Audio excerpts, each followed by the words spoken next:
Doctor mistakenly injects Millionaire's sperm into a poor black virgin, and their lives change forever. Before we get into the story, comment below where in the world you're watching from today. The morning sun shone bright over New York City as Ethan Thompson stepped out of his penthouse elevator. At 32, he had everything a man could want. His technology company was worth billions. He was about to marry the beautiful Olivia Rothschild, and life couldn't be better. "Good morning, Mr. Thompson," said Maria, the cleaning lady, as she pushed her cart past him. He barely noticed her, too busy checking the stock prices on his phone. "Big day coming up, sir?" she asked with a kind smile. "The biggest," he replied without looking up. "Getting married this Saturday." In his office, Ethan's brother Alexander was waiting with a stack of papers. "Little brother, we need to talk about the company merger before your wedding." "Can't it wait, Alex? I've got wedding details to handle." Alexander's face darkened. "You know, if you focused more on business and less on that socialite fiancé of yours, maybe the board wouldn't be so nervous." "What's that supposed to mean?" Ethan snapped. "It means Olivia Rothschild cares more about getting her picture in magazines than being your wife. Everyone can see it except you." Ethan slammed his hand on the desk. "You're just jealous because your own marriage failed. Fine. Don't listen. But when everything falls apart, don't say I didn't warn you." At the wedding venue, Olivia was directing the decorators with military precision. "No, no, no, I said white roses, not cream. This is going to be the society wedding of the year. Everything has to be perfect." Her assistant, Jenny, ran up with a phone. "Miss Rothschild, People magazine wants to know what designer you're wearing." Olivia's eyes lit up. "Tell them it's a custom Vera Wang. Make sure they mention the price tag." She turned to her friend Rebecca. "Can you believe it? In 2 days I'll be Mrs. Ethan Thompson. Do you know what that means?" "That you're marrying the man you love?" Rebecca asked. Olivia laughed. "It means I'll never have to worry about money again. Plus, being married to one of New York's most eligible bachelors will do wonders for my social media following." Back at his office, Ethan stared at a photo of him and Olivia. Something felt off. The merger papers his brother brought sat unopened on his desk. His phone buzzed with another text from Olivia about the wedding. "Mr. Thompson." It was Maria again, coming to empty his trash. "Sometimes when my heart is troubled, I find it helps to take a drive. Clear the head, you know." This time Ethan actually looked at her. She had kind eyes. "Maybe you're right," he said, grabbing his car keys. The winding road along the coast had always been his thinking spot. As he drove his Ferrari, questions swirled in his mind. Was he making a mistake? Did Olivia really love him? What was his brother trying to warn him about? He was so lost in thought that he didn't see the dog until it was too late. Swerving to avoid it, his car spun out of control. The last thing he heard was the screech of tires and the crunch of metal. At St. Luke's Hospital, Sarah Miller was starting her evening shift. As a cleaning lady, she was used to seeing all kinds of drama unfold in these halls, but nothing prepared her for the chaos that erupted when they brought in the unconscious billionaire who was supposed to get married in 2 days. "Get him to ICU!" doctors shouted as they rushed past her. Hours later, when things had quieted down, Sarah stood in the doorway of room 507. The mighty Ethan Thompson lay still and silent, machines beeping around him. She watched as his glamorous fiancée came and went, more interested in posing for the photographers outside than sitting with him. "Don't worry," Sarah whispered as she cleaned his room that night. "Someone will stay here with you, even if it's just the cleaning lady." She had no way of knowing that those simple words would change both their lives forever, or that sometimes the greatest love stories begin in the most unlikely places. The perfect life Ethan Thompson had built was about to crumble. But from those ruins, something far more precious would grow. Something real. The news of Ethan Thompson's accident spread through New York like wildfire. At St. Luke's Hospital, the press camped outside day and night, hoping to catch a glimpse of the billionaire's famous visitors. Olivia Rothschild made sure to arrive during peak hours when the most photographers were present. "Oh, darling," she would cry dramatically, touching up her lipstick before entering his room. "What will become of our wedding?" But Sarah Miller, who cleaned the ICU rooms every night, saw a different story unfold. She watched how Olivia spent more time posing for photos than sitting with Ethan, how she never touched him, except when cameras were clicking. "Your brother was here again today," Sarah told the unconscious Ethan one night as she mopped the floor. "He was with some man I've never seen before. They were talking about company shares. The man had been Michael Davis, Ethan's biggest business rival. What Sarah didn't know was that Alexander Thompson was secretly plotting to take control of his brother's company. Just sign here, Alexander told the board members. It's temporary until Ethan recovers. Someone needs to run things. But in private meetings with Michael Davis, Alexander's true plans came out. Once I have full control, he promised, we can merge the companies. Ethan will wake up to find he's lost everything. Back at the hospital, Sarah started spending more time in room 507. During her breaks, she would read to Ethan from books she borrowed from the library. My grandmother always said people in comas can hear, she told him, so I thought you might like some company. One day, she overheard Olivia arguing on her phone in the hallway. I can't keep this up much longer, she was saying. The press is starting to ask questions about the wedding. No, I don't care about his condition. I care about my image. Sarah's heart broke for Ethan. That night, as she read to him from The Little Prince, she spoke softly. You know, Mr. Thompson, sometimes the people closest to us wear masks. It's the strangers who show us their true faces. Days turned into weeks. Sarah noticed how the flow of visitors slowed.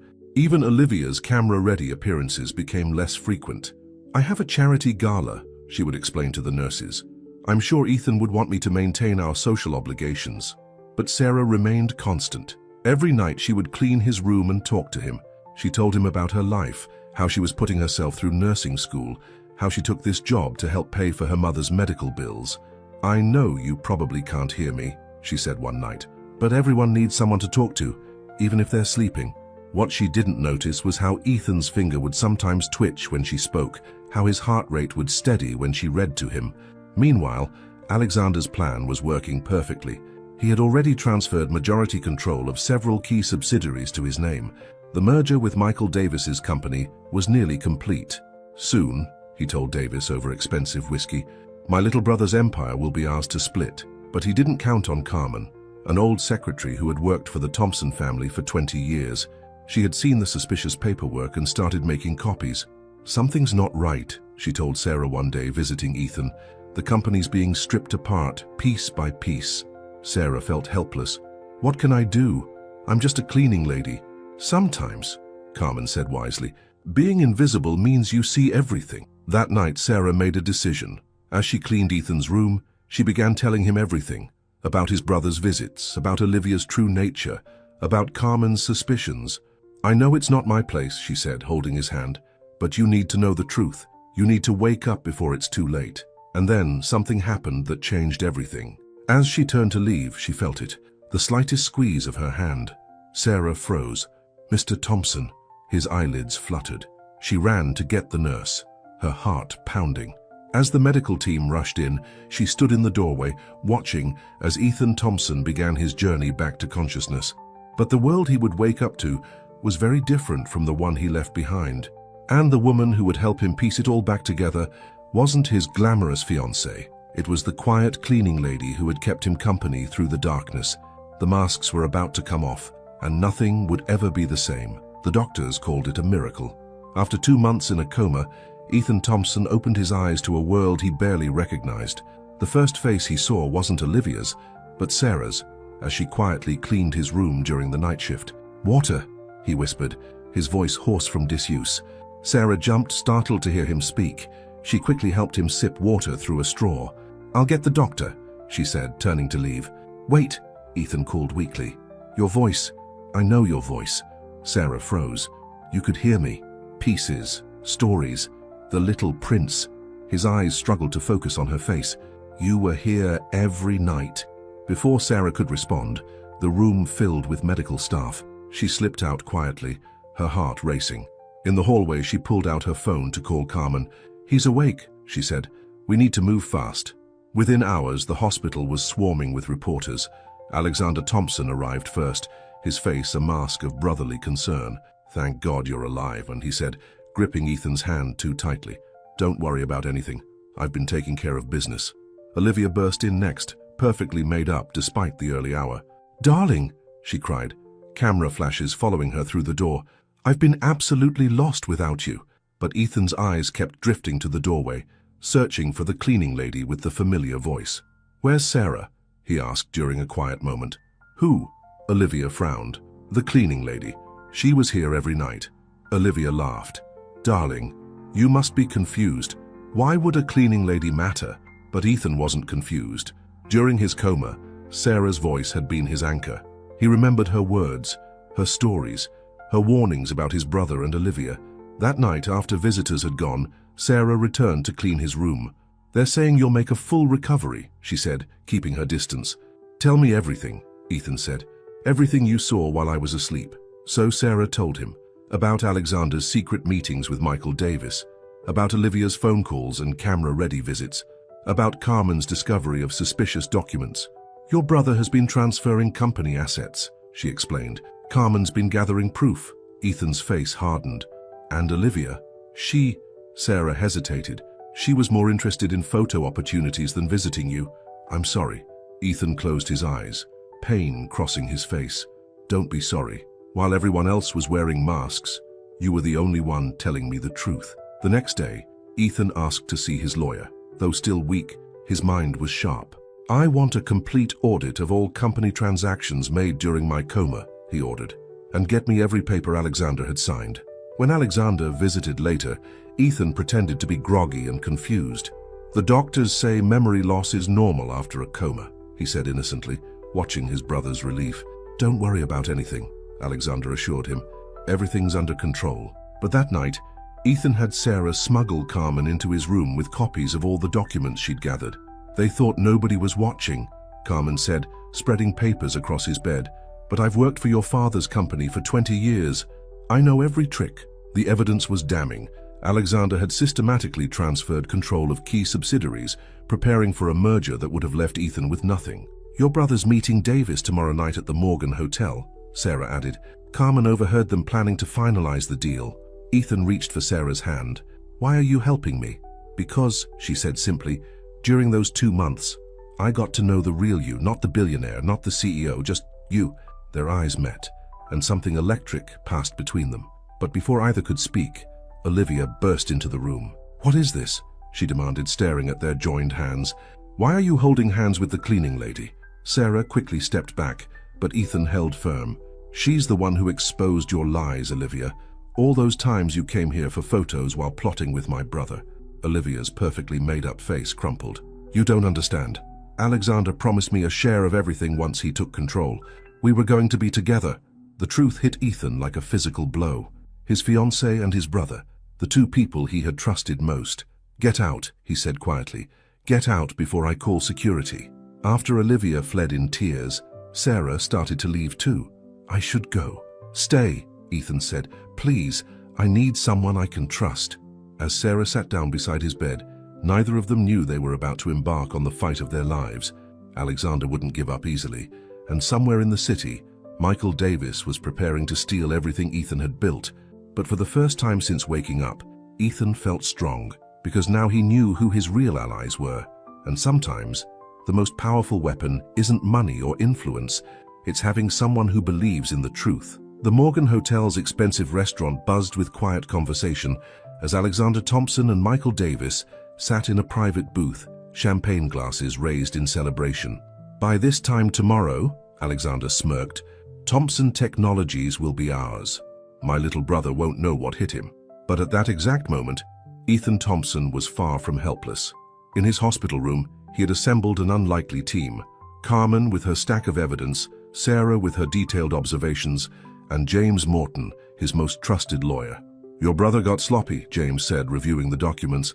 "He didn't think anyone was paying attention, but these transfers won't hold up in court." "I don't want to wait for court," Ethan replied, his voice stronger now. "I want to stop them tonight." Sarah, who had just finished her shift, spoke up from her chair beside his bed. "The meeting at the Morgan Hotel.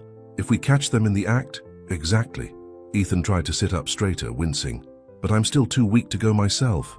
"Maybe you don't have to," Carmen said thoughtfully.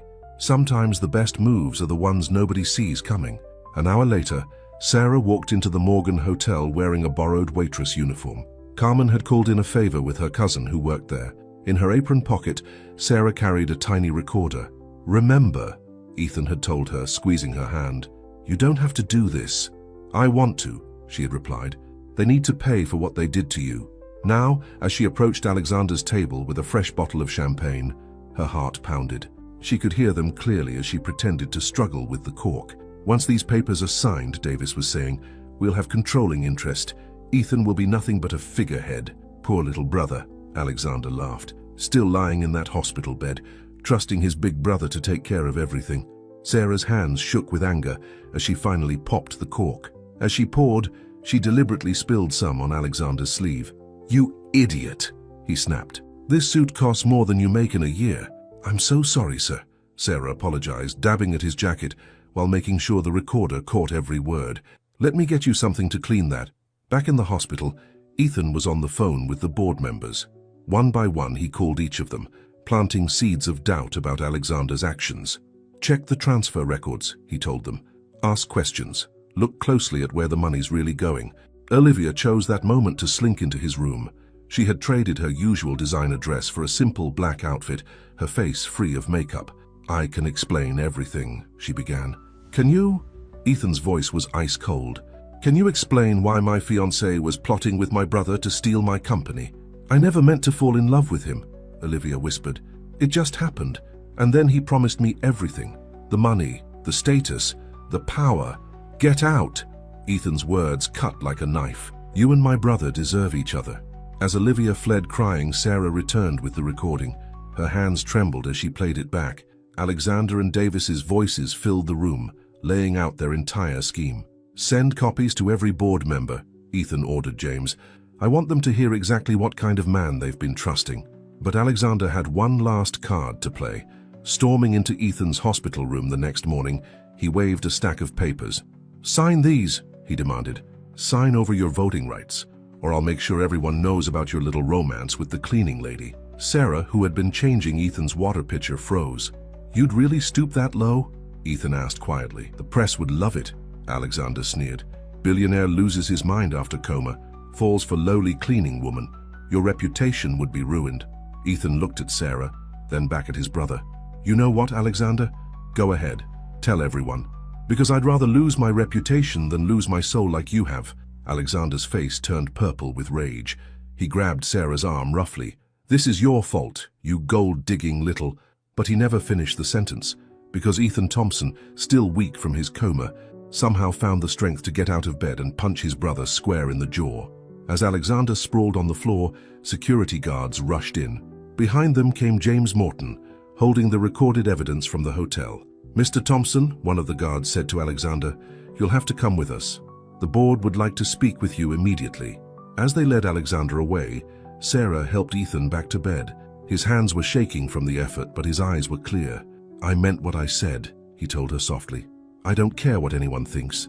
You're the only real thing in my life right now." Sarah looked down at their joined hands, his expensive manicured ones and her work-roughened ones. "What happens now?" "Now?" Ethan smiled. "Now we fight back, together." Outside the hospital windows, the sun was rising over New York City. A new day was beginning, one that would change everything for the cleaning lady who dared to care, and the billionaire who learned that true wealth isn't counted in dollars. But Alexander Thompson wasn't finished yet. And somewhere in the city, wheels were already turning that would test their newfound bond in ways they could never imagine. Alexander Thompson sat in his luxury apartment, nursing both his bruised jaw and his wounded pride. His phone buzzed with another message from the board of directors, his third official warning, but he wasn't reading them anymore. Instead, his eyes were fixed on an old photograph of his father. "You always liked Ethan better," he muttered, pouring another drink. "Well, watch what happens next." Across town, Ethan was finally being released from the hospital. Sarah helped him pack the few belongings he'd accumulated during his stay, including all the books she'd read to him. "You don't have to keep those," she said, embarrassed by their worn library covers. "They're important to me," Ethan replied softly. "They remind me of who was really there when I needed someone." But their quiet moment was interrupted by a wave of reporters outside the hospital entrance. Headlines about the Thompson family scandal had exploded across every newspaper and gossip site. "Thompson heir awakens to betrayal. Billionaire's brother caught in takeover scheme. Society bride leaves coma victim for his brother." And now, a new headline was gaining traction. "Billionaire and the cleaning lady. A hospital romance?" "Don't look at them," Ethan said, noticing Sarah's discomfort as cameras flashed. "They don't matter, but other things did matter. Like the anonymous letter Sarah found in her locker that morning. Gold diggers get what they deserve. Or the way some of the other hospital staff had started whispering behind her back. Even her supervisor had called her in for a friendly chat about maintaining professional boundaries with patients. Maybe I should quit, Sarah told Carmen during their lunch break. Find another hospital. That's exactly what they want, Carmen replied firmly. Since when do you run from bullies? Meanwhile, Ethan faced his own battles. His first day back at the office was a minefield of fake smiles and hidden agendas. Not everyone was happy about Alexander's removal from the board. Your brother had some good ideas about modernizing, one board member commented. Perhaps you're being too hasty. My brother had ideas about stealing, Ethan corrected coldly. Anyone who supported him might want to reconsider their position, but Alexander wasn't done plotting. In a dark bar downtown, he met with a private investigator. I want everything on her, he ordered, sliding Sarah's photo across the table. Every secret, every weakness, everyone she loves. The investigator nodded. What about the other matter? Alexander's smile was cruel. Yes. Make sure those financial records are exactly where the SEC will find them. My brother's going to learn what it feels like to lose everything. Back at his penthouse, Ethan was going through years of company records with James Morton. The lawyer's face was grim. Alexander didn't just attack the company, James explained. He planted something much worse. False records, modified documents. If the SEC finds them, I could go to prison, Ethan finished quietly. Sarah arrived after her shift to find him surrounded by papers, his face drawn with worry. Without a word, she started making coffee, falling into the comfortable routine they'd developed in the hospital. You don't have to stay, Ethan said. This could get ugly. Sarah set his coffee down. Do you remember what you read in The Little Prince? About what makes something special? It's the time you spent on it, Ethan quoted softly. I've spent too much time caring about you to walk away now, she said simply. But life had other plans. That night, Sarah received an urgent call from her mother's nursing home. The monthly payment had bounced. All her accounts were suddenly frozen. When she called the bank in a panic, the explanation was cold and clear. There's an investigation into suspicious deposits, possible involvement in financial fraud. Sarah felt sick. Alexander was attacking her too, making it look like she'd been paid to spy on Ethan. Across town, Olivia was giving an exclusive interview.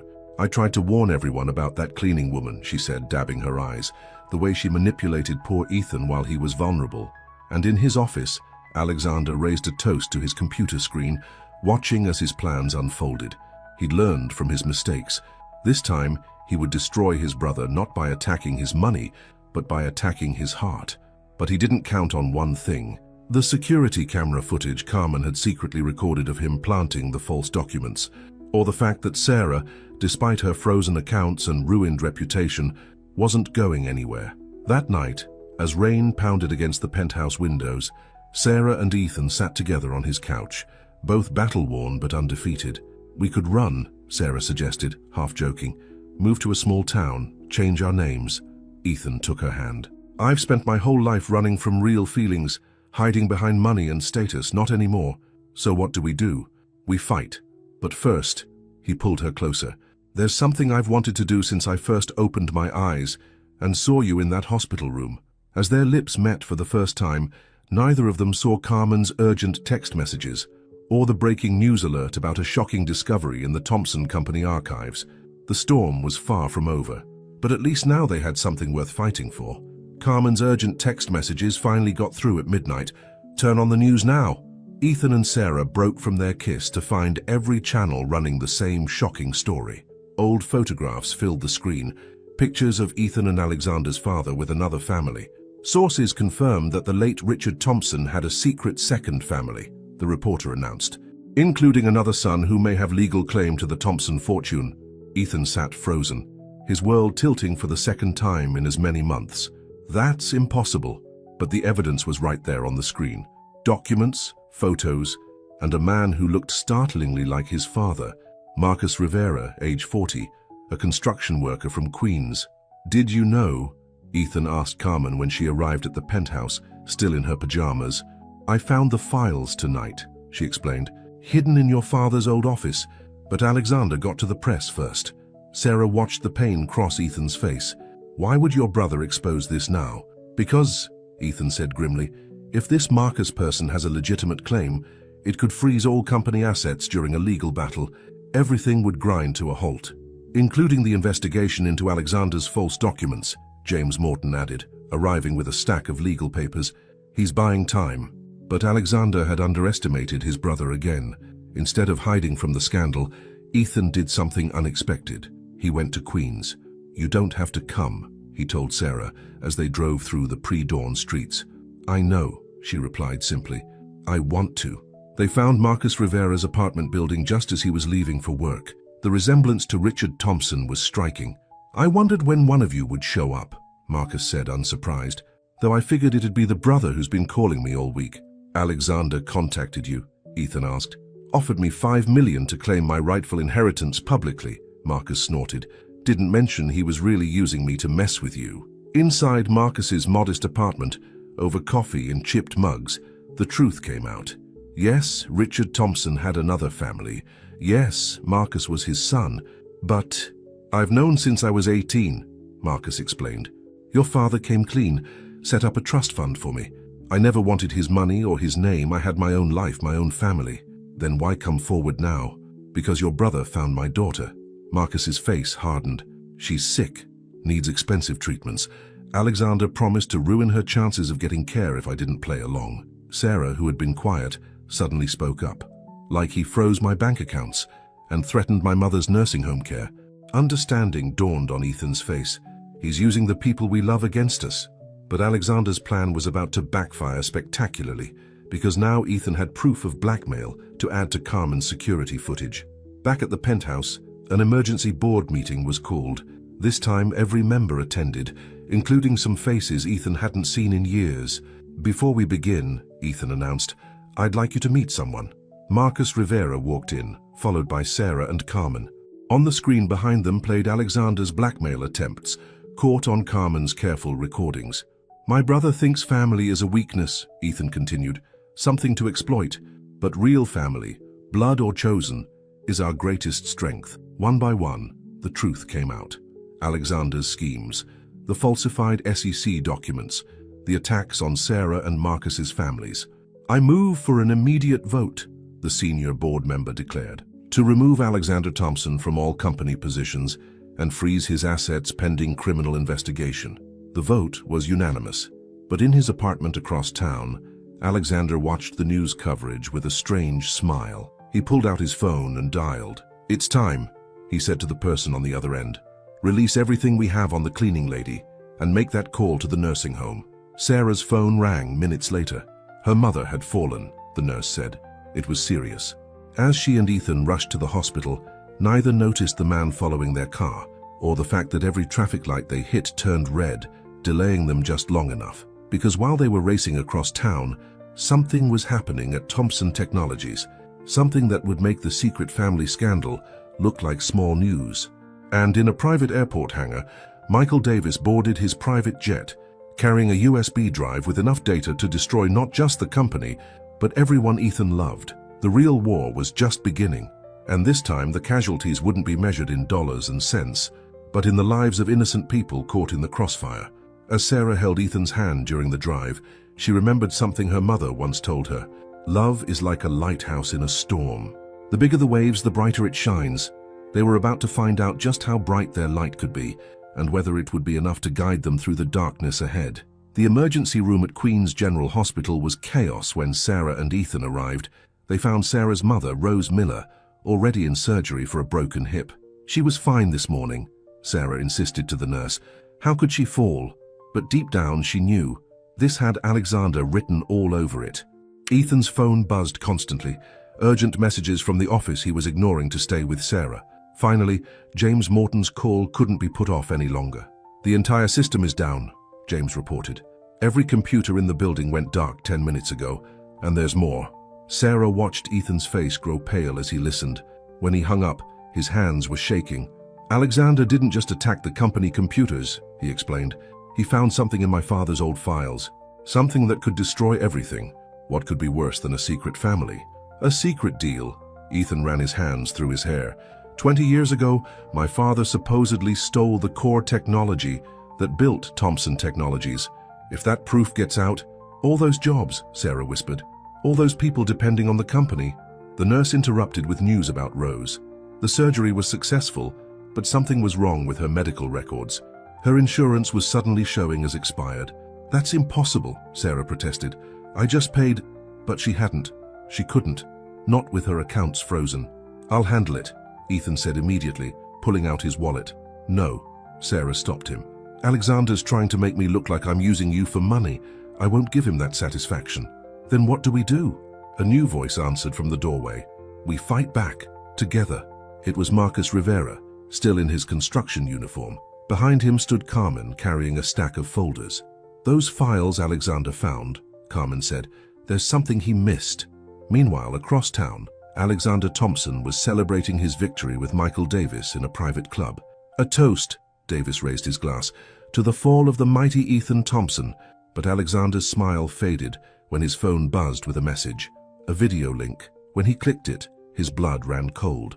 There was his father, Richard Thompson, 20 years younger, sitting at his desk and recording a message. "If you're watching this," the recorded Richard said, "then someone has found the false evidence I planted about stealing technology. A safeguard, in case either of my sons ever tried to use the company for their own greed rather than the good of others." Alexander slammed his phone down, but not before Davis saw. "What was that?"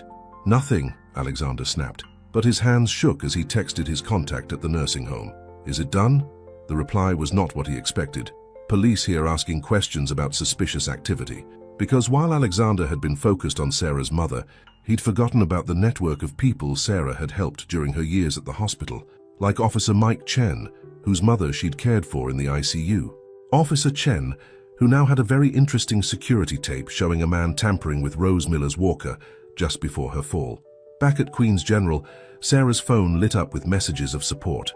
Hospital staff she'd worked with for years, patients she'd helped, families who remembered her kindness, all offering help with her mother's care.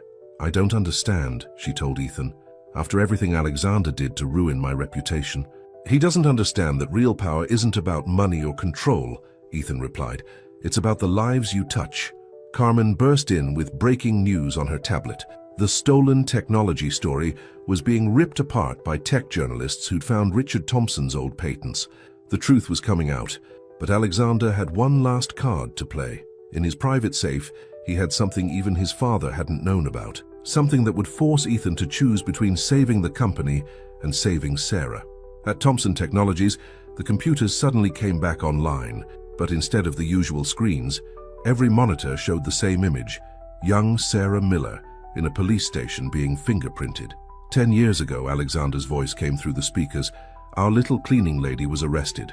Would you like to know why, brother?" Ethan looked at Sarah, whose face had gone white. "He found it," she whispered. "The one thing I never told you. The reason I had to take care of my mother. The reason I became a cleaning lady instead of finishing nursing school."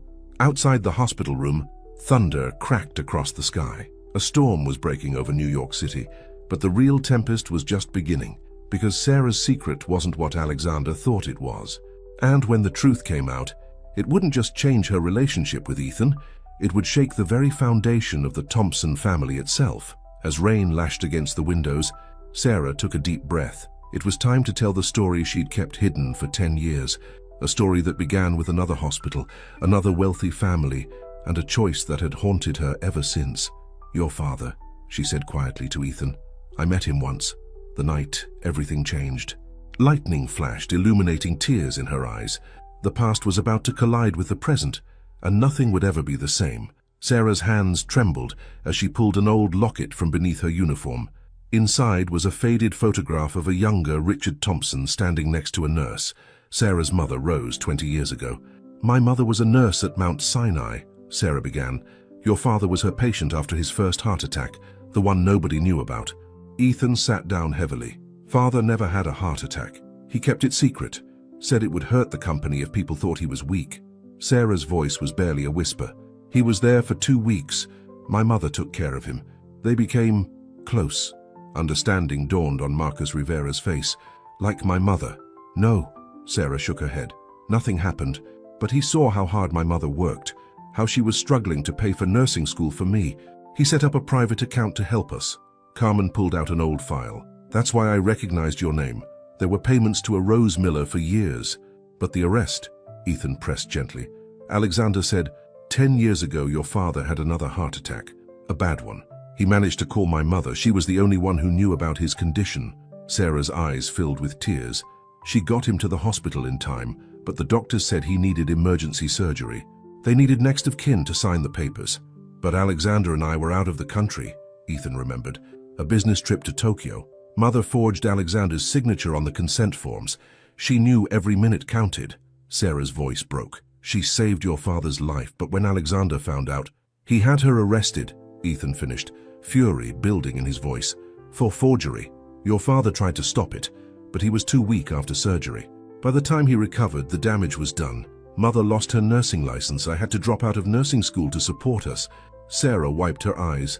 That's why I became a cleaning lady. But why didn't father fix it afterward? He tried. He set up a trust fund for us, made sure we were taken care of. But 3 days before he was going to reinstate mother's license, Sarah couldn't finish. He died, Carmen said softly. And Alexander made sure all records of his promises disappeared. Suddenly, slow clapping filled the hospital room. Alexander stood in the doorway, his face twisted in a sneer. What a touching story, he said. The noble cleaning lady who sacrificed everything. But you forgot one detail, didn't you, Sarah? About what else happened that night? Sarah went pale. Don't. The night our father had his second heart attack, Alexander continued cruelly, he changed his will. I found the draft in his papers. He was going to leave controlling interest in the company to a foundation, run by Rose Miller's daughter.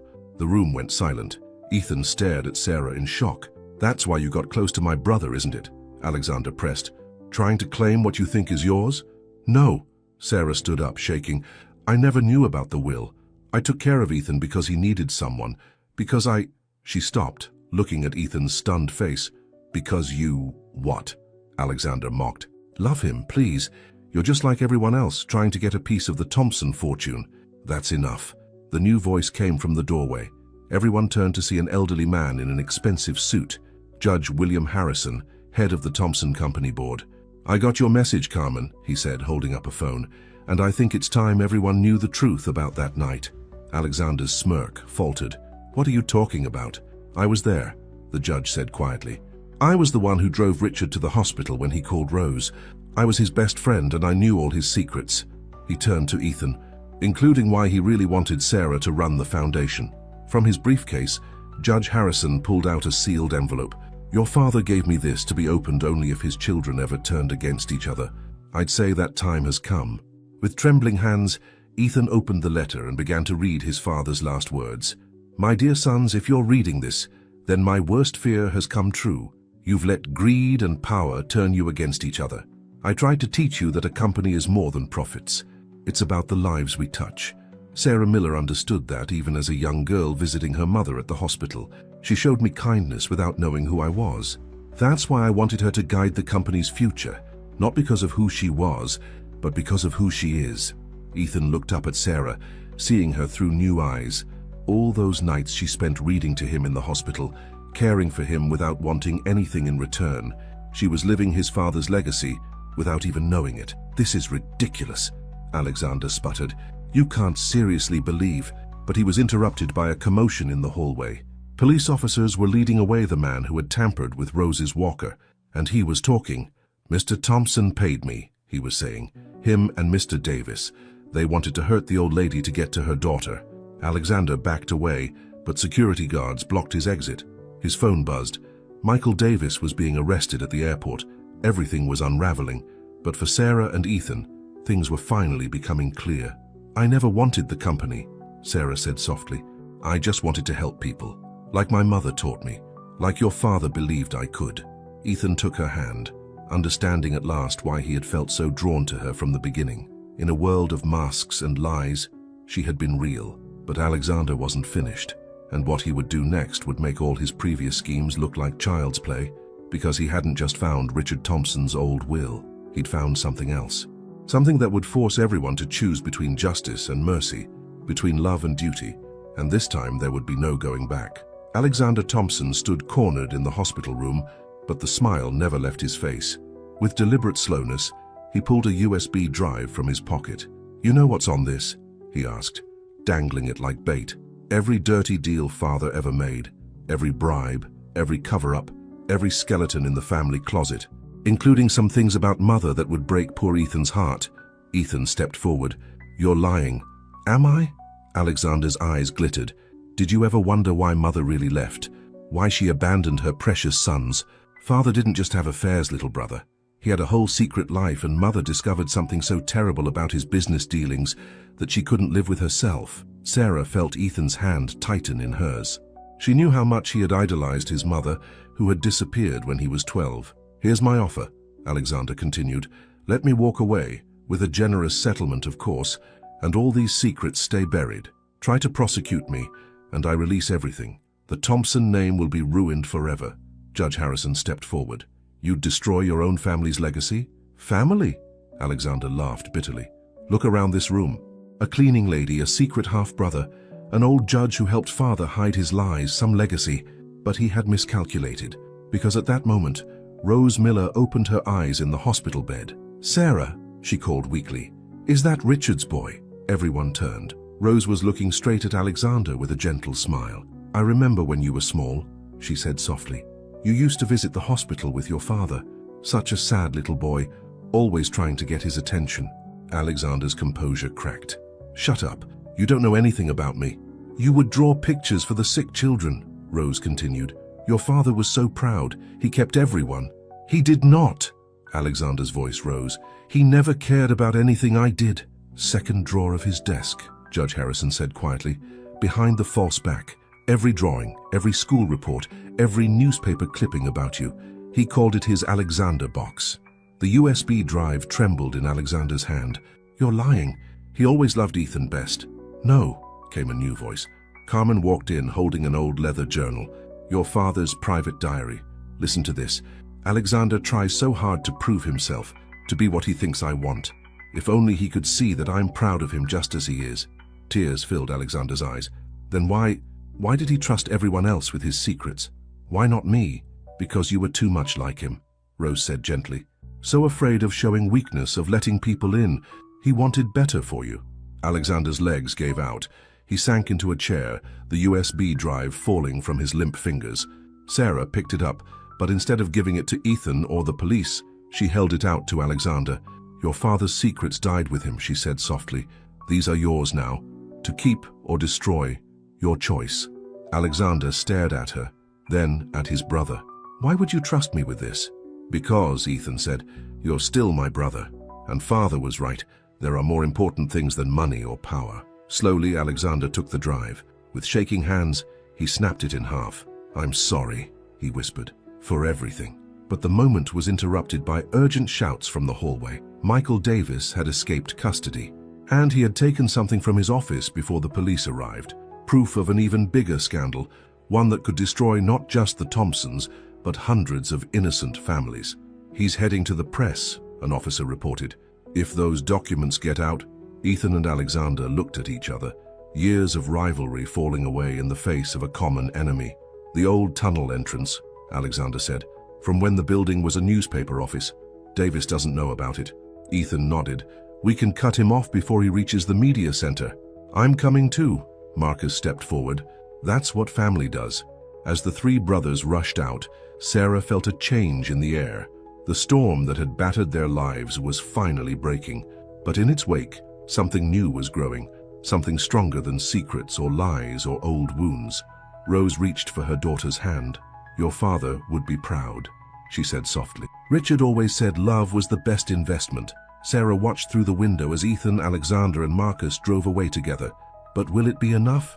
Because Michael Davis wasn't just running with documents, he was running with a truth so explosive it could tear apart not just the Thompson family but the entire city, and time was running out. Rain pounded the streets of New York as three cars raced through the night. In the first, Ethan gripped the steering wheel, his mind racing faster than the car. In the second, Alexander navigated the back streets he'd learned during years of secret dealings. And in the third, Marcus drove with the skill of someone who'd worked these streets his whole life. Their target, Michael Davis, speeding toward the media center with documents that could destroy everything. "He's turning onto Broadway," Alexander's voice crackled through their phones. "The tunnel entrance is 2 blocks ahead." But Davis wasn't alone. A sleek black car pulled up beside him, Olivia Rothschild, making one last grab for power and revenge. Back at the hospital, Sarah paced nervously. Carmen burst in with her tablet showing traffic cameras. "They've got him trapped," she reported. "But Olivia's there too." Rose reached for her daughter's hand. "Go," she said softly. "They need you." Sarah hesitated. "Mom, I've spent my life helping others find their way." Rose smiled. "Now it's your turn." Across town, Davis and Olivia reached the media center's underground parking garage, but as they rushed toward the elevator, they found their path blocked. "It's over, Michael," Ethan said, stepping out of the shadows. Alexander and Marcus flanked him. Davis laughed. "3 brothers united. How touching, but too late." He held up a folder. "One call to my contact upstairs, and every dirty secret your father buried comes out, including the real reason he started Thompson Technologies." "We know about the stolen technology," Alexander said. "Stolen?" Davis's laugh turned cruel. "Oh no, much worse. Your father built his company on blood money, drug money, mob connections, all laundered through that first tech startup." Ethan felt the world spin. "You're lying." "Am I? Ask your brother. Ask Judge Harrison. They all knew." "Why do you think your mother really left?" Olivia stepped forward, her designer heels clicking on concrete. "Just give us what we want, Ethan. A fair share of the company, or everything burns." But another voice rang out. "No more lies." Everyone turned. Sarah stood there holding an old leather journal, Richard Thompson's real diary. "Carmen found this in your office, Michael. Behind the wall safe." Her voice was steady. "You've been blackmailing the Thompson family for years, but you never read the last entry." She opened the journal and began to read. "Today I finally have the proof to end Davis's hold on us. The blood money was his all along, laundered through shell companies. He's been threatening to expose his own crimes, letting my family take the blame. But no more. Mary, my love, if you ever read this, I didn't run that startup with mob money. I was working with the FBI to expose Davis's operation. That's why you had to leave, to stay safe until we could prove everything." Ethan stared at the journal. "Mother was protected?" "In witness protection," Sarah nodded. "Carmen found her, Ethan. She's alive, safe, waiting to come home." Davis lunged for the journal, but Marcus caught him. Olivia tried to run, but Alexander blocked her path. "You know what I learned from being a construction worker," Marcus said, holding Davis down. "Sometimes you have to tear everything down to build something stronger." Police sirens wailed outside. Officer Chen led a team into the garage. "Michael Davis," he announced, "you're under arrest for extortion, blackmail, and conspiracy. Ms. Rothschild, you'll be joining him." As they led Davis and Olivia away, Ethan turned to Sarah. "How did you know to look behind the safe?" "Because your father left a clue," she smiled. "In the story he used to tell my mother about a girl who found a garden behind a wall. I remembered you mentioning the same story last week." Alexander stepped forward, his face heavy with shame. "All these years I thought father was corrupt. That's why I became so bitter, so hungry for power, to prove I could do better. He was protecting all of us," Ethan realized, "even when we didn't know it." Rain still fell outside, but softer now, cleansing, new. 3 months later, the Thompson Technologies building gleamed in the spring sunshine. Inside, changes were everywhere. Alexander headed the new security division, using his knowledge of corporate darkness to bring light. Marcus ran the Thompson Foundation, helping families in need, starting with his daughter's medical care. And in the CEO's office, Ethan sat with Sarah, planning their wedding. A simple ceremony in the hospital garden where they first met. Rose would walk her daughter down the aisle, and in the front row, Mary Thompson would finally see her sons united. "You know what I realized," Ethan said, holding Sarah close. "All those years running a tech company, I never understood my father's greatest innovation." "What was that?" "Understanding that real power isn't in computers or money or secrets. It's in here." He touched his heart. "In love, in family, in trust." Sarah smiled. "Your father knew something else too." "What?" "That sometimes the greatest love stories don't start with a prince and a princess. Sometimes they start with a billionaire and a cleaning lady who were brave enough to see past the surface to what really matters." Outside the window, New York City sparkled with possibility. In the Thompson Technologies lobby, a new plaque hung beside Richard Thompson's portrait. "Success isn't measured in dollars, but in lives touched and hearts changed." And in the hospital where it all began, a garden bloomed where there used to be just concrete, a place where people from all walks of life could find healing, hope, and maybe even love. Because in the end, that's what the Thompson legacy became. Not a story of power or wealth or revenge, but a reminder that true love sees past every mask, heals every wound, and builds bridges across every divide. All it takes is the courage to open your heart and let the light in. The end.